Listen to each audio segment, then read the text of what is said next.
ښاغلی نصرت ستړی مشي او خبرونه ته په خیر راغلی. ډیر زیاته مننه چې وخت مو راکړ. ډیره زیاته مننه بریال صاحب، تاسو او د امید رادیو ټولو اوریدونکو ته سلامونه ونیکي. هله د چې د ژمي یخ ورځې په دوی باندې خې تیری شي. ډیره زیاته مننه. وعلیکم السلام. نصرت صاحب که په پایل کې راشو د تر 19 کلنو د کم عمره ځوانانو ملي لوبډلې په تیرو څو لوبو کې چې په نړیوال جام کې تر سره کړې، خصوصا په وروستۍ لوب باندې به لږ ډېری خبرې وکړو. تاسو د دوی دغه کارکردګي څنګه ارزوئ او دغه سفر په حق له عمومي نظر تاسو ته ده؟ کستا چې بریال صاحب همدل د ناسو چې ما تاسو ته ویل چې د دې نړیوال جام تر ټولو تیار لوبډله به افغان لوبډله وي. کله چې پایل کې او ما ویل چې دغه نړیوال جام کې به افغان ځوانان داسې لوبي کوي چې موږ تاسو ټول به سرپرایز کوي. حتمن به تاسو سرپرایز یې. بله بدون شک نیمه پهلو به تلار شي. نو ما همغه وخت کې هم ویل چې یو ډیره تیار لوبډله، یو ډیره زیاته پیاوړې لوبډله ده او یو وازنی ځین کې چې ما یادوري کوله چې موږ به مشکل لرو هغه که زموږ ټاپر ډر کلیک نشي نو موږ د پاره به سرخوږي. خوشبختانه هغه هم خسکور وکړه. ډیر زبردست سفر مولره، ډیر خوندور لوب مو وکړ. نیمه پهلو به مو باید ګټلې و. څو ټارګټ شم ورکړ او یو څه چې دی بریال سه په کرکټ کې ځنې لوب چې دی غډیر زیات فشار لري چې هغه ناک آوټ لوب ورته ویل کیږي چې کله غلوب ته غټي ته په ټورنمنت کې کله غلوب ته بیلې ته ټورنمنت نه وته. بله بالکل هم او دا هم د یو لوب چې مثلا کله لوب مونږ غټله مونږ فائنل تتلو او دا لوب د هند لپاره هم دومره مهمه او چې دوی باید غټلې ترڅو فائنل تتللې وي. کافي اندازه سکور و، ډېر سکورم کړی و. بس د خیر به په دې راځي ان شاء الله غلطیانه کوم ځکه وي. نو په ټوله کې ډېر بریالي سفر او ډېر ښه سفر او زمونم چې ټولو لوبغاړو به هغه ډول ونډه نه اخستي څه ډول چې په کار و ځن محدود شمیر لوبغاړو ښه سکور کول خو له په ټوله کې خبرې سفر او نیمه په لوبه ډېر زیاته مهمه ده او دا دریم زلو چې موږ جام نیمه په لوبه تلار پیدا کوو نو لسکرونو لوبډلې په توګه باندې او بیا په نیمه پایلو کې سفر پای ته رسیږي. غواړم په همدې ځای کې په وروستۍ لوبه چې نیمه پایلو کې و د افغان ځوانانو هغه مهمو نقطو ته اشاره وشي چې لاملونه څو د کڅ هم خسکور وشل که څنګه چې تاسو یادونه وکړه خد د دفاع وړ هدف هم ټاکل شوی پیچ د بیټینګ لپاره جوړو ک نه اصلي ستونزه چیرته و؟ کله چې مثلا ما لومړی کې هم یاد وکړل چې په ناک آوټ لوب کې نیمه پهلو به ډیر زیات فشار په دواړو لوبډلو باندې دومره سکور چې تا وکړه نور لوب به تر ډیره پر ستا په کنټرول کې وي. یعنی دا لوب به د 80% زموږ په کنټرول کې و درش کده په هندوانو به د هغه مو هم په خپل ولکه کې نیولې او د لوب مو غټلې به. یو څه چې و بریال صاحب زمونم چې پیچ به د بیټینګ سره مرستندو یو تر ټولو ډیر زیات موزر لوبغاړي چې هغه ون شو. بله سوريون چې د هغه څوک چې مثلا تانه کول شلو به وګټو هغه موږ نامه کار وکړ. دا مرتي زلو به وکړل چې د خپل لوبډلې لپاره د سی حالات جوړ کړ چې لوب ډیر اسانه کړ. ما درته وهل د هغه خبالران می تو وهل زمون خبالران وحید زدرانو چې پس لومړي سر کې بال کو هغه دو وه د غراز مثلا زمون د پاره عبدالعزيز چې خبالرو د سر کې وه او ویل چې ما وهل وس راځي تاسو شروع وکړي. دا یو تر ټولو مهم پوینټ د هندې لوبډلې لپاره د سوريون شیننګ د هندې لوبډلې لپاره ډیر زیات مهمه که په فائنل کې هم د سوريون شي رولونه باندې سترګ نشي پټیدل چې هغه څه ډول بیټینګ وکړ. دوهمه مسله دا د چې سوريون شي ته مونږ ګمان کوم په 22 منټو باندې یو ځل کې ډراپ کړ 22 که درويشتو بلم دا څه شپه منډه وکړه. دا غرض هغه بل لوبغاړي چې نو ډیر سخت د زما ذهن کې نه دی ناس چې 100 وکړ سلیزه وکړ هغه د پاره هغه د مونږ څو چانسونه ورکړه. نو مونږ ویل شو چې صحیح ده چې مثلا فیج به د بالینګ سره سپورټ نو ولی فیلډینګ خو به د بالینګ سره سپورټ وي. کله چې تا فیلډینګ د بالینګ سره سپورټ وي بریال صاحب هغه غفلت وکټه باندې د تا بالران ډیر خبالینګ کول شي. نو ویل شو چې مونږ کلو به ویل د خراب فیلډینګ او بل قسمت کې به مونږ وکړه کله او چا یو قسمت کې وسنوي او که چرته مو تیر شپې لو بغټلې وي بریال صاحب لرنه و چې دا ور بنړیوال جام افغان زلمیانو غټلې. نصرت صاحب تر ډیره د ټول افغانانو تمام دا کېدل چې کوم هدف چې ټاکل شوی او هندستان ته ماته ورکوي او دوی به انګلند سره په پایلو کې د جمعې پورز لوب تر سره کوي اما هغه شی ونه شو. تاسو یادونه وکړه د ډګر ساتنې په برخه کې کېچونه ډراپ شول. کله چې یو کېچ ډراپ کیږي باید حالت حالات ته پکاتو دوی باید راتلونکو ته ډیره پاملرنه وکړي. تر ډیره په ټولنیزو پاڼو باندې هم هم زینو کسانو د نظرونه شریک کړي چې کیچونه ډراپ کیږي او کیچونه بیا میچونه غټي نو دلته د بالینګ په سایډ باندې کله تاسو نور هم تام شي او خپل نظر پر ور کړی زینو هوادوالو په دې برخه کې پر ټولنیزو پاڼو هم نظرونه شریک کړي دي چې هغه شان بالینګ ونه شو لکه څنګه چې باید شوی وي. ګوره بریال صاحب زه منم در سره چې هغه ډول بالینګ بنو ما ته په لومړي سر کې دا خبره کوله چې د ناکاوټ لوبي فشار ډیر زیات وي. بالکل. او دغه لوبډلې چې دي دغه لوبغاړي چې دي د 19 کلونو دا د سین لوبغاړي د چې مثلا د دوی عمرونه ډیر پلاس دی یا نه هوښته وي عمرونه دي یا دوی ډیر زیات د نړیوال کرکټ ایکسپیرینس لري چې دوی فشار په ډیر ښه شکل سره هندل کړی شي. زمونږ چې مثلا دا فشار په هندې لوبډلې باندې هم چې دومره ډیر سکور شي ولی کله چې مثلا سوريون شروع وکړل او کې چې ورته ډراپ شو د دې ورسته افغان بالران تر پوره فشار لاندې و. زمونږ تر ټولو کامیاب بالران په دغه ټورنمنت کې چې و هغه نورستانیا و چې تر دا د پر فائنل چنه شي تر دا د پر دوهم ټاپ وکټ ټیکر چې 14 وکټ لري دغه راس فیصل خو په ټاپ سکوررانو په سر کې دی چې هغه تر ټولو ډیر زیات سکور لري چې 200 وکړه 250 وکړه ډیر زبردست ولوبید. نو وحید زدران زمونږ تر ټولو مهم سپینر په دغه نړیوال جام کې موږ د پاره تر دا د مونږ ډیر زبردست لوبي کړي په خپل خصفل باندې د موږ تلوبي ګټلې دي. نو د خاطر زمونږ د لوبډلې برخه وته منتخبال کړي او تیر شپه هم بدبال نه کړي. عبدالعزیز زمونږ یو مهم بالر تر ټول لوبو کې خبال کړي. وحید زدران خو میاد کړ نورستاني دغه راز چې تیر شپه لوبو کې هم وکټ واخسي خو ویل شو چې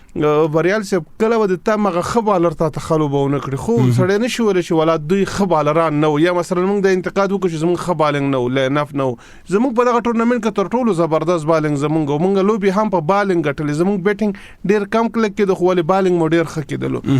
وکټ اسانه و هندې لوبډاله د هغه لوبغاړي سوريون شه د IPL غونډه په لیګ کې هغه د سنچري کړ د دوی هغه لوبډال مشر چې دی مهاتري هغه نو د چینای لوبډال لوبغاړي دي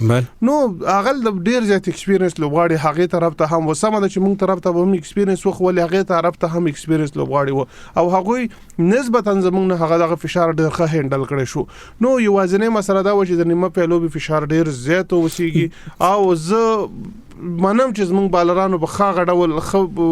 بالنګ نه وکړي خو ولې بیا هم وایم چې دا ډیر په وړي بالران و لګ ډیر فشار وي د نیمه په لوبي کپلان ډول دې ته هم اشاره وکړي چې لکه دا دریم ځل وو چې نیمه پایلوبه کې یو ځل اتلس کې تل یو ځل 22 کې تل یو ځل هم دی. بله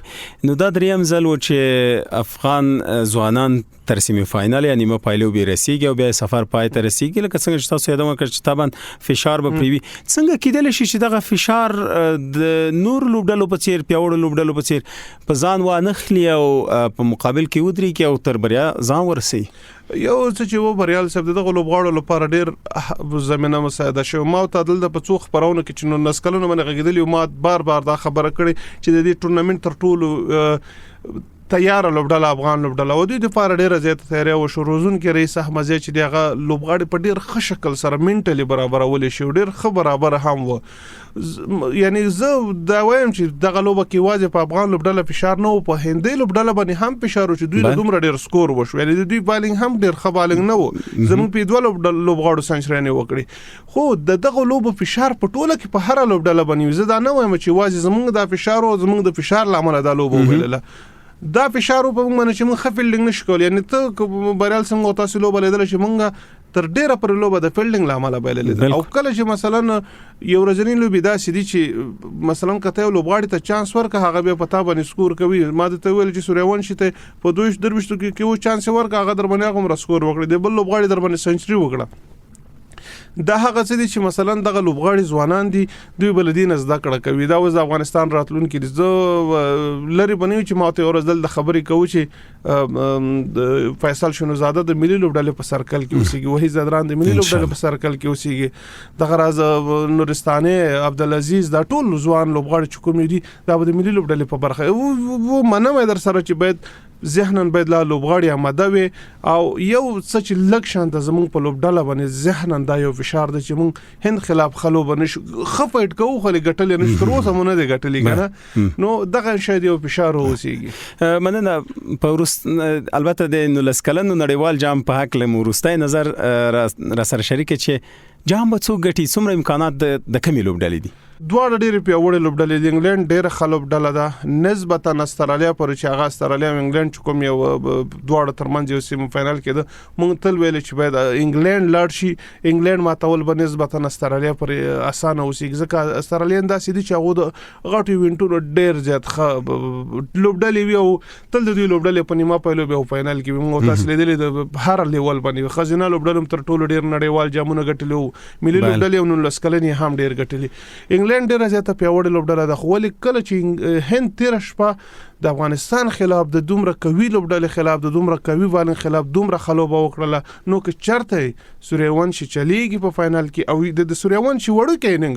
هغه ته په 200 په خلک په شلوريزو کې په 200 سټرایک ریټ نشي کولای د په ورځنی کې په 200 سټرایک ریټ د تلوبي نو که سوریاونشي په چلیدا نو لره نه د انګلند په ډېر یو طرفه شکل ماتوي او کو سوریاونشي کنټرول کړ نو انګلند په اورل لوبډله د چانسونه ډېر شته. خو هند ما د توي چې ډېر پیاوړي د خاص ډول چې 13 شپه د افغانستان خلاف دوه ډول بیټینګ وکړ نو سړی ویل شي چې ډیر چانسونه د دوی هم جوړیدل شي په خاص ډول د سوریاون شي ننګ ډیر زیات مهم وي. نور پیوړي دوه پیوړي لوبډلې دی ډیر خوندور فائنل وي. کورودان نصرت صاحب رابه شوس د ملي لوبډلې پر لور دوه تمریناتي لوبې پر لپسې افغانستان وګټلې او په ښه شکل وګټلې. که په دې حق لم تاسو نظر ولرو چې مخې ته نړیوال جام دی او په 8 د فبرवरी تقریبا لومړی لوبه بلري نیوزیلند سره د دغه بریاو ته پکاتو د افغان لوبډلې کارکردګي به څنګه وي په نړیوال جام کې؟ ډېر زیاته مهمه وي بریال صاحب. ورستوي کې د کرکټ نړیوال شورا خو دا ډېر زیات یو ښه اقدام دی چې تمریناتي سیالي دوی په نظر کې نیسي. خو په ورستوي کې د افغانستان کرکټ بورډ هم داسې یو څه په نظر کې لري بریال صاحب کستاسو ته فامي کله چې هم لوبډله کوم زیات سفر کوي د ایونت لپاره هغه ځای کې دوی لپاره لوبي برابروي او دا ډېر زیاته مهمه ده چې د کنډیشن سره بلد شي وغه هوا حالات او هوا سره بلد شي په دغه کنډیشنز کې لوبېدل ډېر زیات مهم ورته. افغان لوبډله خپل دواړه سیالان ډېر خمات کړ منم چې سکاټلند به هغه مر پیوړې نه وخولي ویسټ انډیز خو پیوړې لوبډله دا او ګورو چې ویسټ انډیز په سوپر 8 ته ډېر ښه کوالیفای کوي ځکه د شلوريز فارمټ ډېر ښه لوبډله لري نو په ډېر ښه شکل سره خپل سیالان مات کړي کسړې وې دواړه مو په یو طرفه شکل مات کړي او یعنی موږ پورا بیټینګ مو کارولې وې موږ دا ډېر لا په ډېر لوی توپیر ماتول شو. تاسو ګورئ چې په هر لوبه کې زموږ مهم لوبغاړي کې نستل او نور لوبغاړو ته موقع ورکوله. په ورستي 13 ورځ چې کومه لوبه و هم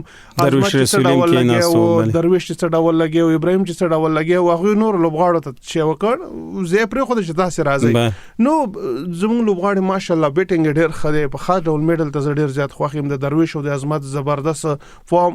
هیله به موسی او ساتي چې رسمي لوبه ته هم درویش په فارم انتقال کړي عظمت خو بيخي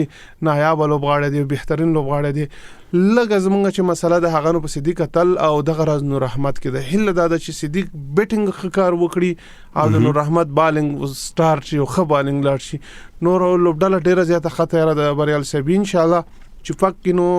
سپین وکټ به وسیږي او موږ د لپاره تر ټولو مهمه بازدار چې موږ په میډل کې درویش او عظمت دواړه ډېر خسپینران لوبوي دا ډېر زیات پلس پوینټ دی زموږ د لپاره چې پک کې به زموږ سپینران لوبول د نورو لوبډلو لپاره بيخي سرپرایز وي ډېر به سخت وي په خاص ډول موږ به نور ته ډېر زیات خوشبین یم چې پک کې د کمبک وکړي او هغه ځکه چې ډېر لوبیدلې تیر ای پی ال کې د څړ ول دلته وکټ خسو څومره خزلې ده نو که نور په چپک کې موږ ته خزلېږي مجيب خو الریډي زبردست لګي د رشد خلګي د نبی خلګي نو لوبډله پورا ماده ده ان شاء الله د یک شنبه ورځ برازي کې غلط نشم یک شنبه ورځ به موږ له نیوزیلند خلاف یو ډیر زبردست لوب لرو ان شاء الله غټون کې په لمړي پړاو کې کمیلو بشه افغان ملي لوبډله لري څومره تاسو بریا ارزوي چې 100% چانس شته چې دویم پړاو ته لاړ شي؟ د بریال صاحب د لومړی پړاو سخت د ټولو لوبډلو لپاره په خاص ځنو ګروپونو کې بیا لګه کیسه اسانه ده په خاص د هند او پاکستان په ګروپ کې کیسه ډیره زیاته ایزي ده چې هغه نه دوه لوبډلې مستقیما کوالیفای کېدل چې هغه به هند او پاکستان ځکه نور لوبډلان لکه ضعیفه نور سیالان ضعیفه وسیږي نو زمون ګروپ چې ډیر زیات سخت ګروپ دی او دلته نو ډیره زیاته کیسه هم سخت وي دلته د ساوث افریقا او نیوزیلند ماتول په دواو کې دی ویل لوبډلې ماتول بيخي به دا خو 100% به دوه وسیږي که مثلا موږ زو سوپر 8 ته به په نیوزیلند او ساوث افریقا کې ول لوبډله خو حتمی ماته کړو کډواړه ماته هغه خو بالکل وړي لا وړي د پاسه پیچ شو دغه نعمت د هوچ غوړی په پاسه واچي نعمت الله شي. نو کوم مثلا موږ دواړه لوبډلې ماتو نو دا بل ډیره زیاته زبردست خبره اوسېږي. نو